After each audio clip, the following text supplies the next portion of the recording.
Puji Tuhan, Shalom Bapak Ibu Saudara. Kita bersyukur pada hari ini kita mau menyembah Tuhan, kita mau beribadah. Biar semuanya kita fokus hanya kepada Tuhan, sekalipun hanya di rumah masing-masing, tapi kita sungguh-sungguh ibadah mencari Tuhan, karena hadiratnya tidak dibatasi oleh tempat. Terima kasih Tuhan Yesus, Engkau baik bagi kami. Terima kasih Tuhan untuk anugerah-Mu.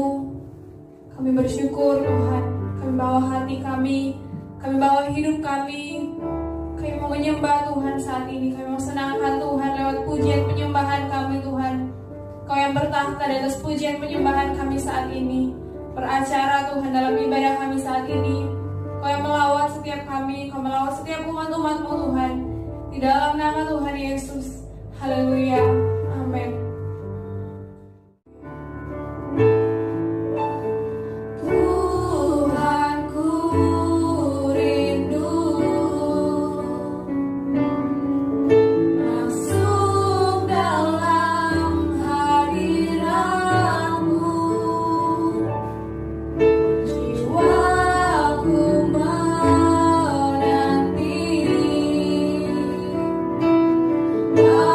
Aku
Yesus. Haleluya. Amin. Hari ini hari yang telah dijadikan Tuhan. Terima kasih Tuhan. Kami mau bersuka di hadapan-Mu. Sebab hari ini Tuhan jadikan untuk kami bersuka. Terima kasih Tuhan. Haleluya.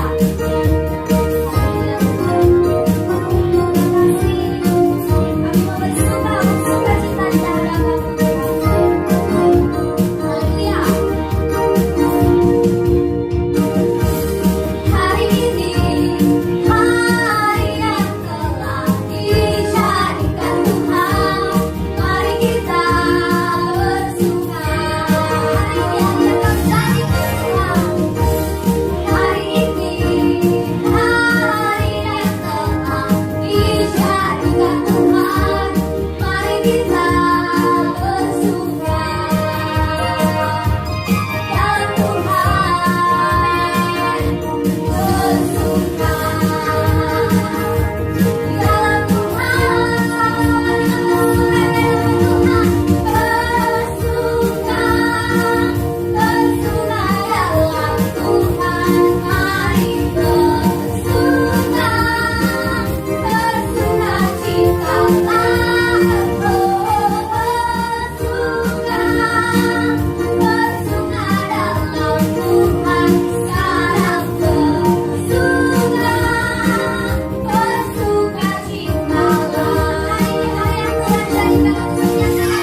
Kristus dialah Tuhan, Raja segala raja. Dialah Raja, dialah Raja. Katakan dialah Tuhan, dialah Tuhan. Sekali lagi dialah Tuhan, dialah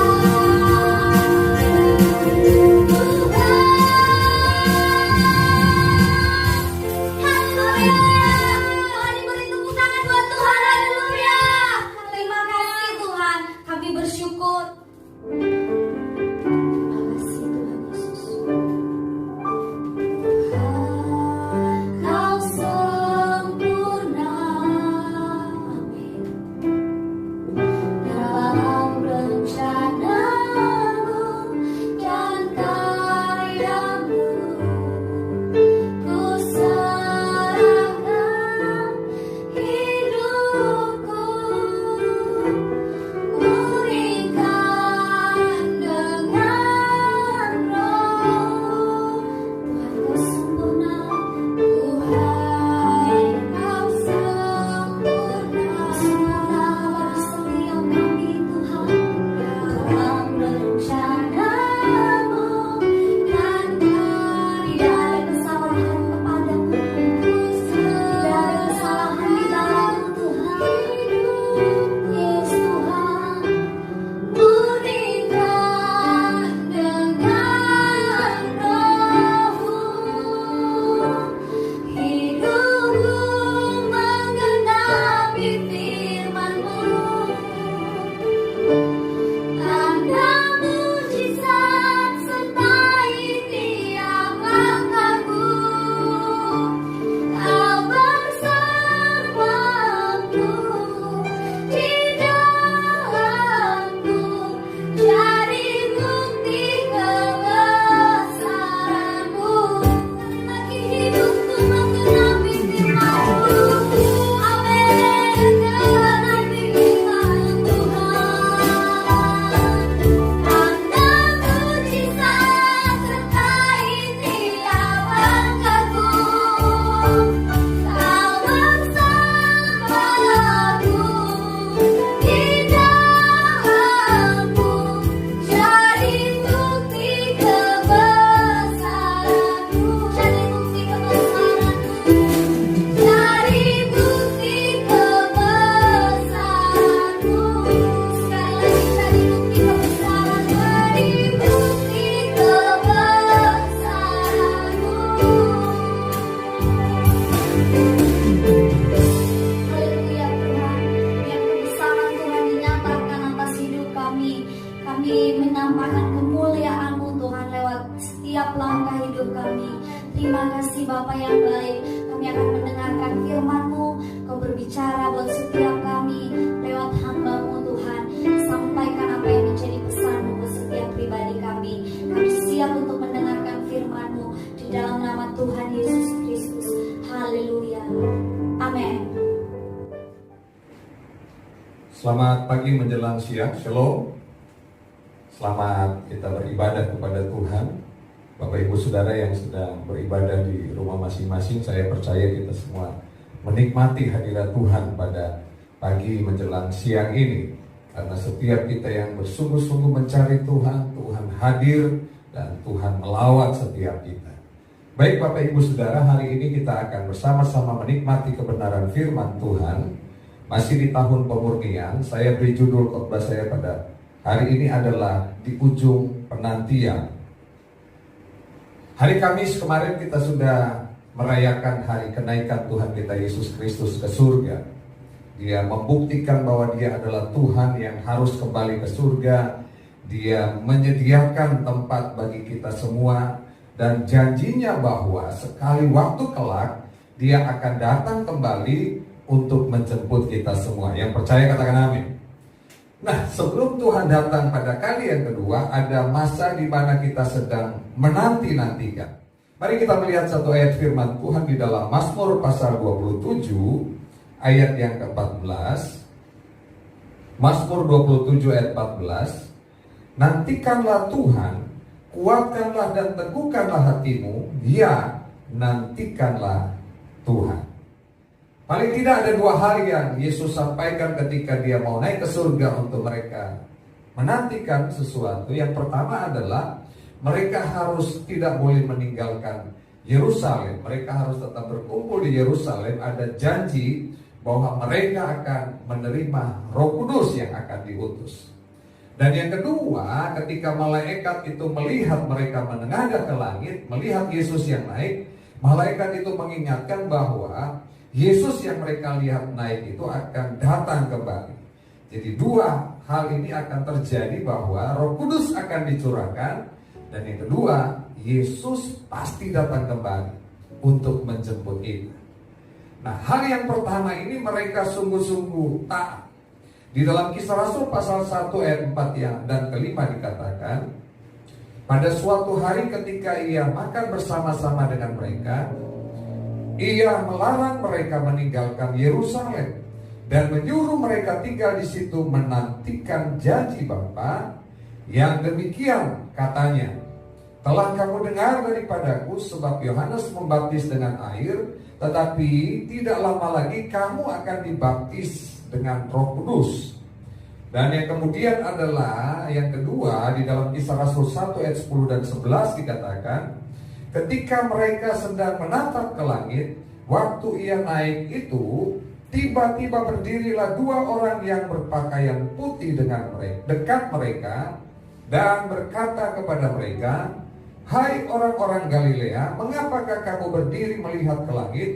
Yesus ini yang terangkat ke surga meninggalkan kamu akan datang kembali dengan cara yang sama seperti kamu melihat dia naik ke surga.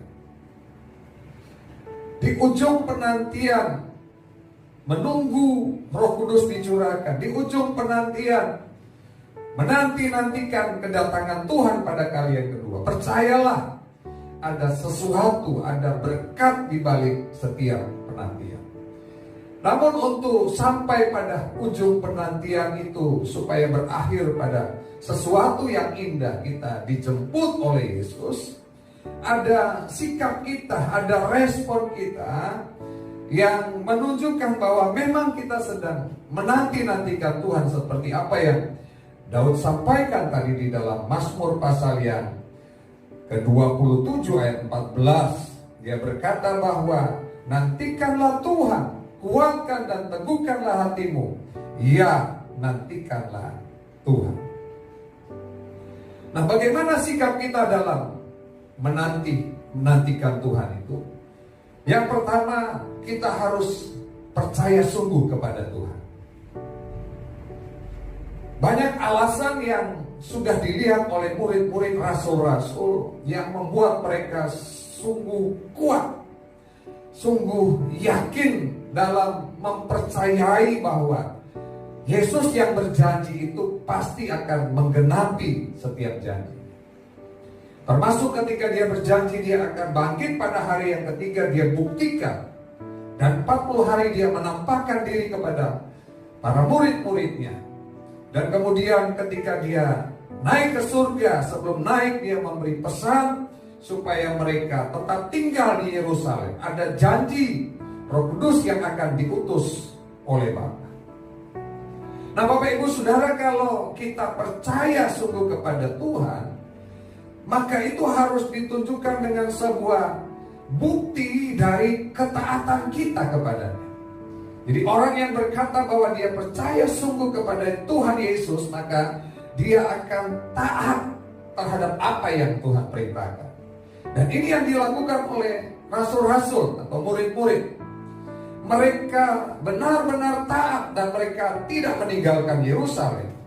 Dalam Kisah 1 ayat 12 dikatakan, maka kembalilah rasul-rasul itu ke Yerusalem dari bukit yang disebut Bukit Zaitun, yang hanya seperjalanan sabat jauhnya dari Yerusalem.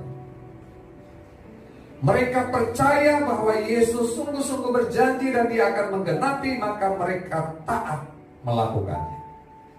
Kehidupan kita, orang-orang yang mengaku sebagai orang yang percaya kepada Tuhan hari-hari ini, Tuhan mau lihat ada ketaatan yang sungguh, sebagai respon percaya kita kepadanya. Ketaatan untuk mentaati firman-Nya, ketaatan untuk melakukan kehendak-Nya, ketaatan untuk hidup benar di hadapan Tuhan. Itu adalah respon kita sedang menanti-nantikan Tuhan yang kita percayai. Sebab percaya kita itu harus disertai dengan tindakan.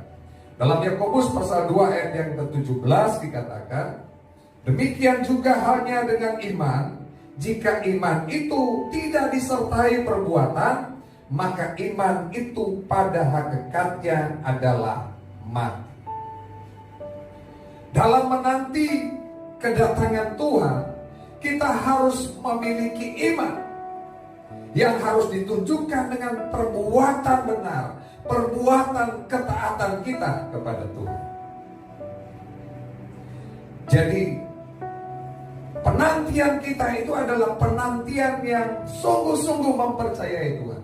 Karena tindakan ketaatan kita itu adalah tindakan yang benar di hadapan Tuhan.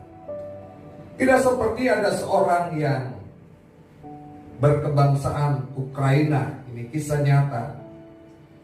Dia ditemukan tewas di sebuah kebun binatang.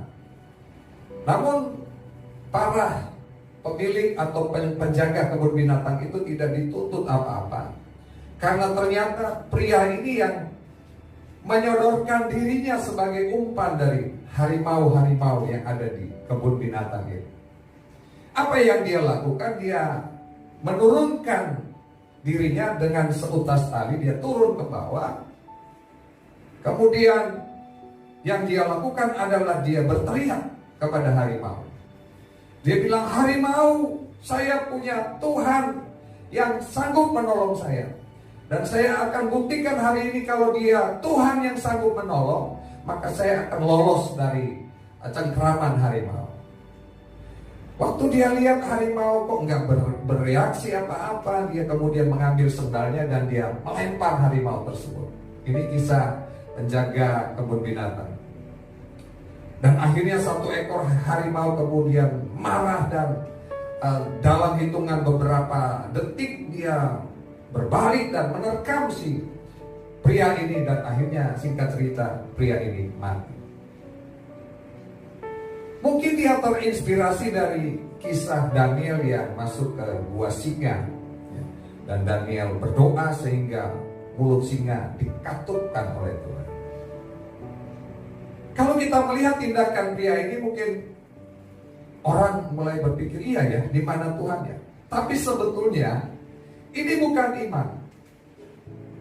Ini tindakan atau perbuatan yang salah, iman yang keliru. Kenapa? Karena disertai dengan perbuatan yang salah.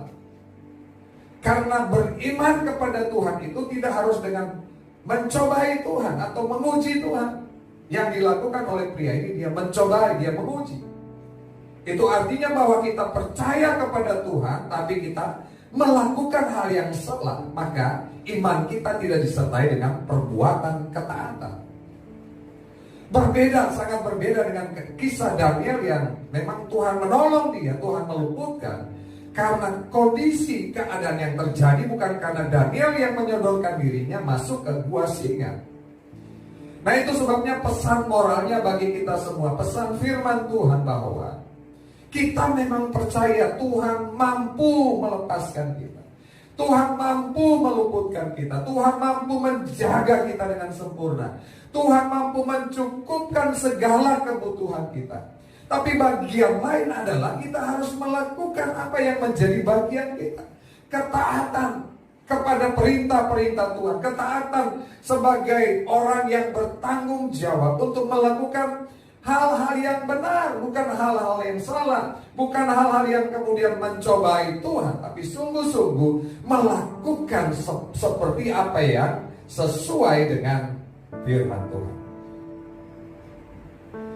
Karena itu percaya Tuhan itu harus dengan segenap hati dan harus ditunjukkan dengan iman yang tepat untuk menunjukkan bahwa kita sungguh-sungguh percaya kepadanya dengan hidup dalam ketaatan, melakukan apa yang Tuhan perintahkan.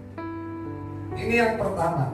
Sikap kita dalam menanti-nantikan Tuhan. Kita percaya sungguh kepada Tuhan dan percaya kita kepada Tuhan harus ditunjukkan dengan sikap perbuatan yang taat untuk melakukan firman Tuhan. Kita membaca Alkitab dan kita melihat perintah-perintah Tuhan, dan kemudian kita berkomitmen dan melakukan ketaatan, melakukan firman yang telah kita baca. Yang kedua, bagaimana sikap kita dalam penantian? Kita harus berfokus kepada janji Tuhan, supaya di ujung penantian itu ada sesuatu yang Tuhan nyatakan. Ketika kita berfokus pada janji, maka saya percaya kita pasti akan dengan sabar dan dengan tekun menanti-nantikan Tuhan. Ketika kita berfokus pada Yesus yang berjanji untuk mencurahkan Roh Kudus-Nya, ketika kita berfokus pada Yesus yang berjanji untuk datang kembali menjemput kita, maka saya percaya karena kita sudah banyak mengalami jawaban penggenapan dari setiap janji Tuhan, maka kita akan bersabar dan bertekun menanti janji Tuhan. Yang setuju katakan amin.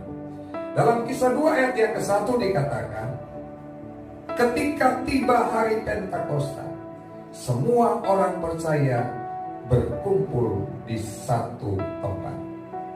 Ayat selanjutnya berkata bahwa hari Pentakosta itulah kemudian murid-murid, ya kurang lebih ada 120 murid yang berkumpul di satu tempat itu. Mereka mengalami pencurahan Roh Kudus yang luar biasa yang sudah dijanjikan. 10 hari dimulai dari saat Yesus menjanjikan bahwa jangan tinggalkan Yerusalem, kamu akan menerima janji Bapa, yaitu Roh Kudus yang diutus kepadamu. Dan itu terjadi. Bapak Ibu Saudara, kita bisa membayangkan bahwa Yesus gak pernah berkata bahwa 10 hari kamu ada di sana. Tidak ada hari yang ditentukan, tapi dengan tekun dan sabar, para murid ini, para rasul ini menanti. Mungkin hari pertama mereka menanti masih semangat, hari kedua semangat, hari ketiga masih semangat, hari 4, 5 masih semangat. Tapi kemudian masuk hari ke-6, kok nggak datang juga ya janjinya?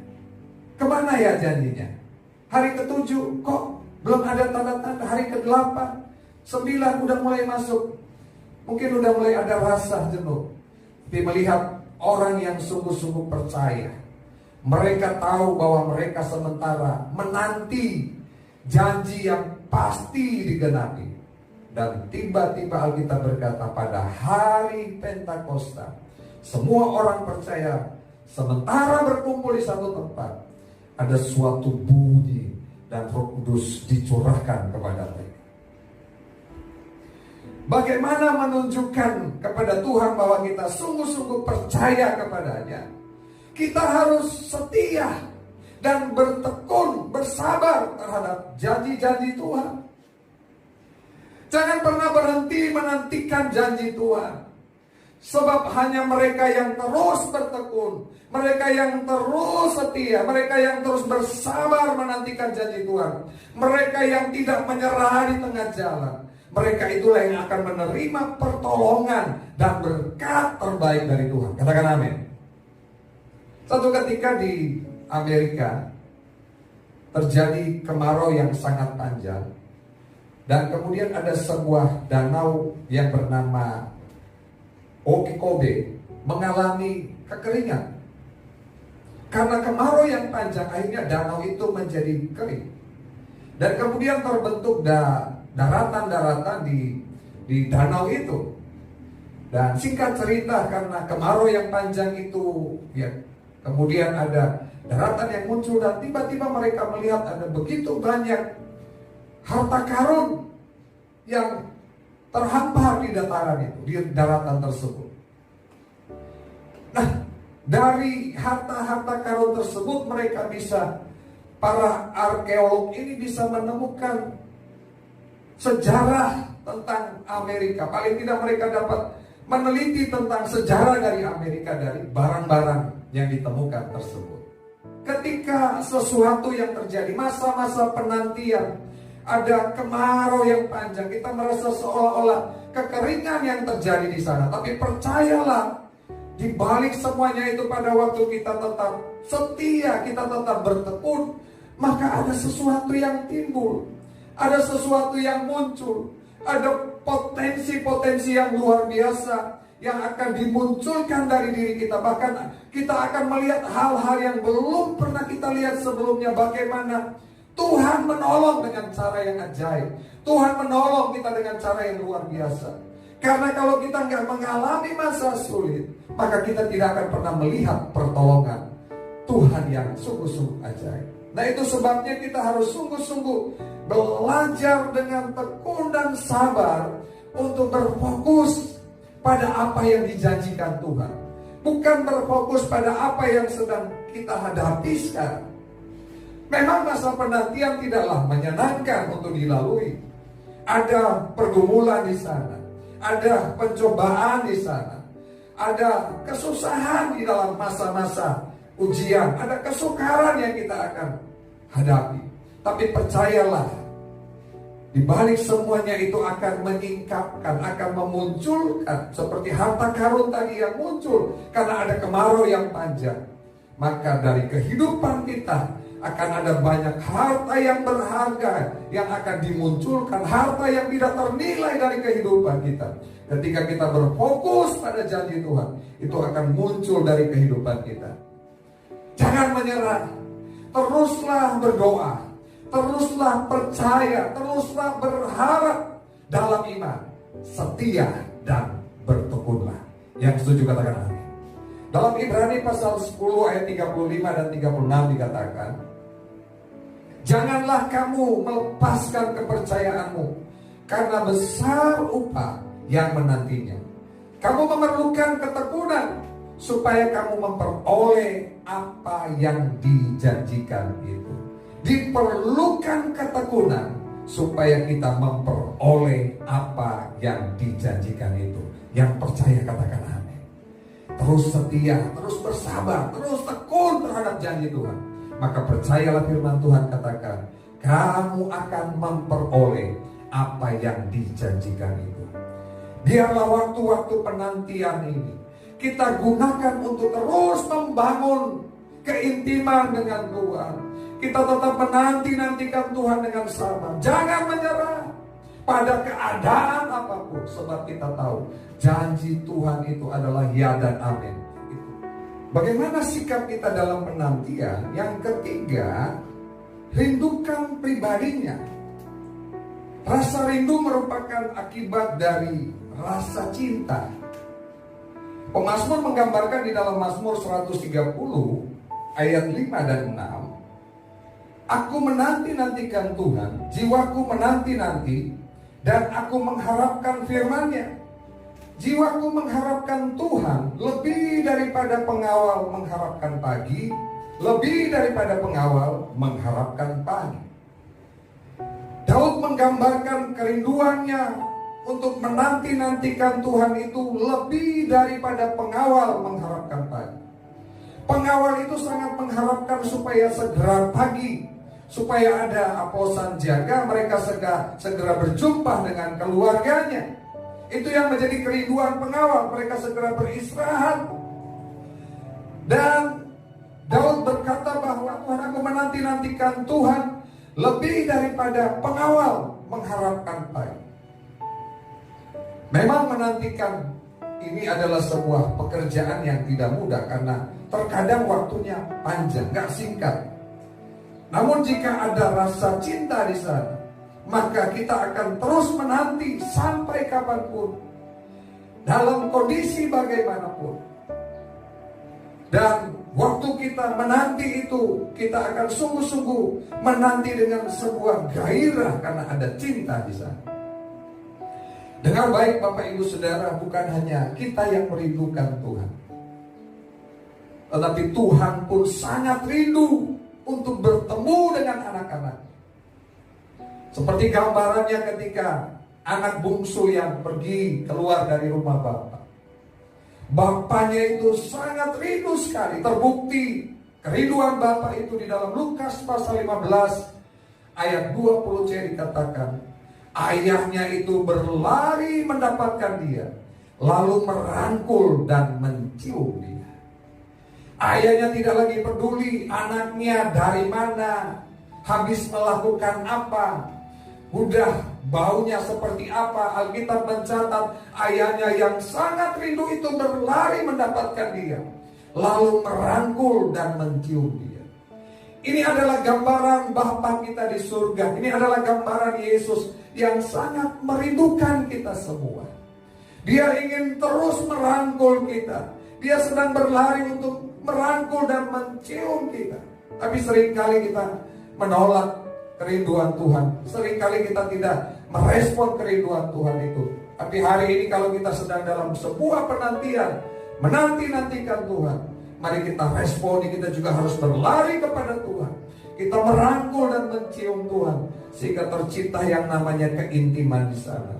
Orang yang saling menanti-nantikan pasti memiliki kerinduan yang mendalam dari antara pribadi yang satu dengan yang lain, sehingga waktu bukanlah halangan. Gak peduli berapa lama, itu bukan menjadi sebuah halangan, karena kita merindukan pribadi tersebut.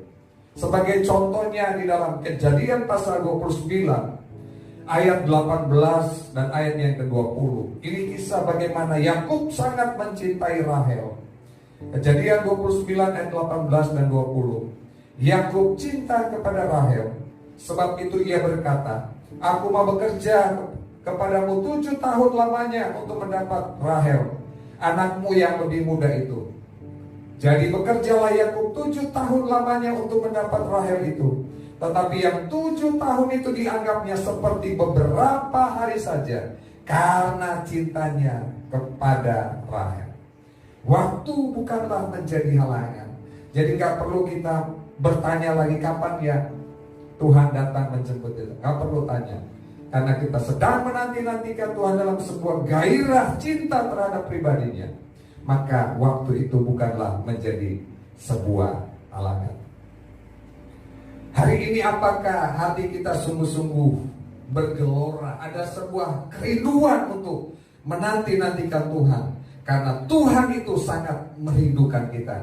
Dalam Yohanes 14 ayat yang ketiga, Yesus berkata, aku akan datang kembali dan membawa kamu ke tempatku, supaya di tempat di mana aku berada, kamu pun berada. Ini ungkapan kerinduan Tuhan. Dia pergi dan dia pasti akan datang kembali. Untuk apa? Dia berkata bahwa aku akan membawa kamu ke tempatku, supaya di tempat di mana aku berada, kamu pun berada. Dengan kata lain, Yesus mau berkata bahwa saya nggak mau jauh-jauh dari kamu.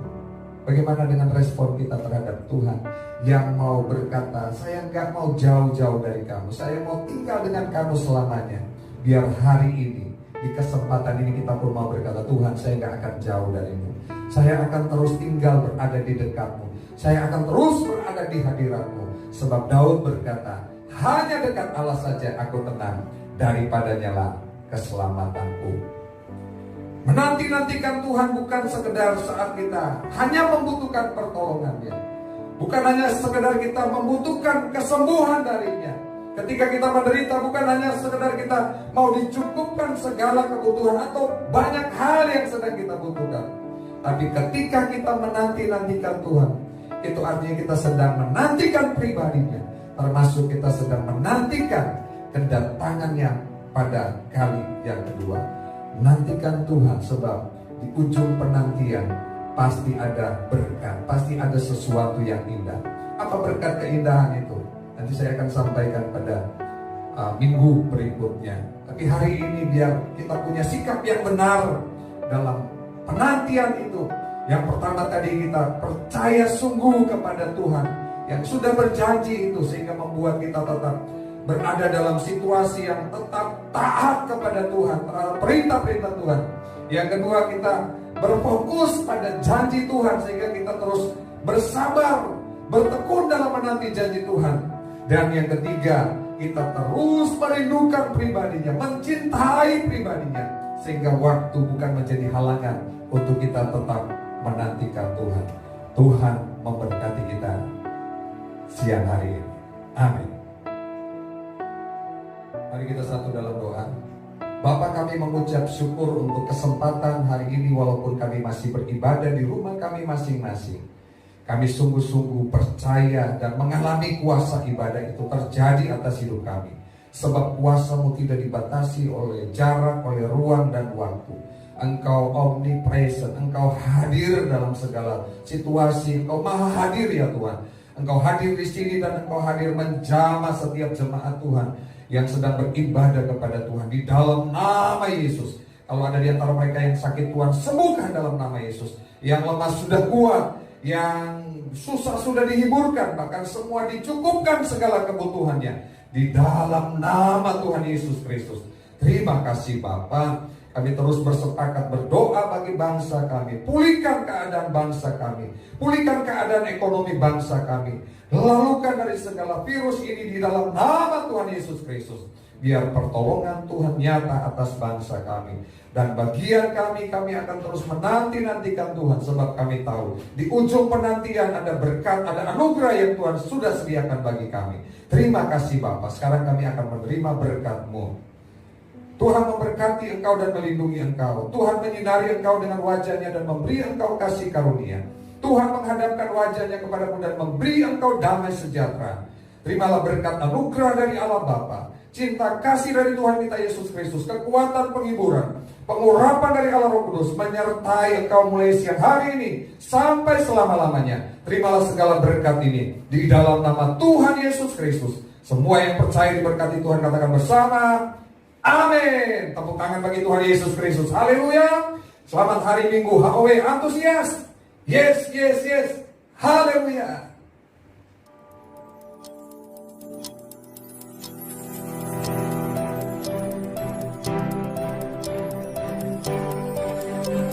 Audio Jungle.